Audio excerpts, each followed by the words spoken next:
જય માતાજી મિત્રો. તો જેવું તમને જણાવ્યું હતું એ રીતે અમે હવે માતાના મઠથી નીકળી ગયા છે કોટેશ્વર મહાદેવ અને નારાયણ સરોવર જવા માટે. પહેલા વિડીયોમાં તમારો ઘણો પ્રેમ મળે છે, તો અમે હવે બીજો વિડીયો ઉતાર્યો છે. તો જુઓ, અમે હવે નીકળી ગયા છે સીધા કોટેશ્વર મહાદેવ. આટલાથી નારાયણ સરોવર 43 કિલોમીટર જેવું થાય છે.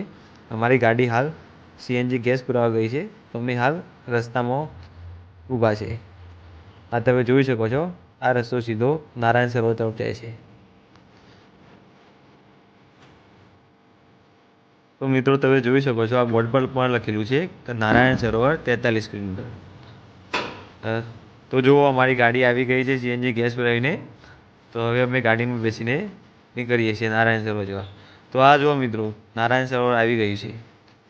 આ છે નારાયણ સરોવર. તમે જોઈ છો, બેસ્ટ લોકેશન છે, ફોટા પાડવા માટે પણ સારી જગ્યા છે. મસ્ત ઠંડુ ઠંડુ પવન પણ આવે છે. તો મિત્રો તમે જોઈ શકો છો, સરોવરના વચ્ચેથી રસ્તો જાય છે. મસ્ત લોકેશન છે, સારું લોકેશન. તો આપણે હવે પહોંચી ગયા છીએ કોટેશ્વર મહાદેવનું મંદિરે. આ છે અરબ સાગર અને આ બહારનો નજારો છે મંદિરનો, જે તમે જોઈ શકો છો. બેસ્ટ લોકેશન છે અને ફરવા માટે સારી જગ્યા છે. તો આ કોટેશ્વર મહાદેવનું બાજુનું મંદિર છે, એ પણ એક મહાદેવનું જ મંદિર છે. હર હર મહાદેવ. તમે બહારનો નજારો જોઈ શકો છો, કેટલું બેસ્ટ લોકેશન છે અને કેટલી ફરવાલાયક જગ્યાએ. મિત્રો તમે તમારી ફેમિલી સાથે આવજો જરૂરથી. એકદમ જોવાલાયક જગ્યા છે. આ જુઓ મિત્રો, મંદિરનો બહારનો નજારો છે. હવે આપણે આ મેન મંદિર આવી ગયા, કોટેશ્વર મહાદેવ મંદિરના. હર હર મહાદેવ. આ જો મંદિરનો અંદરનો નજારો. મંદિરમાં આમ તો વિડીયો ફોટોગ્રાફરની મનાઈ હતી, પણ તોય તમને દર્શન કરવા માટે તમારા ખાતર અમે વિડીયો ઉતાર્યો છે. તમે દર્શન કરી શકો એ માટે.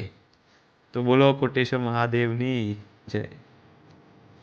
જો મિત્રો, તમે રિક્વેસ્ટ કરીને, પૂજાની રિક્વેસ્ટ કરીને મંદિરનો વિડીયો ઉતાર્યો છે, તો તમે દર્શન કરી નાખો મિત્રો.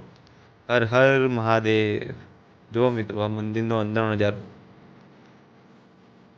હવે તો બહારનો નજારો. આ છે અરબ સાગર અને તમે બહાર જોઈ શકો છો.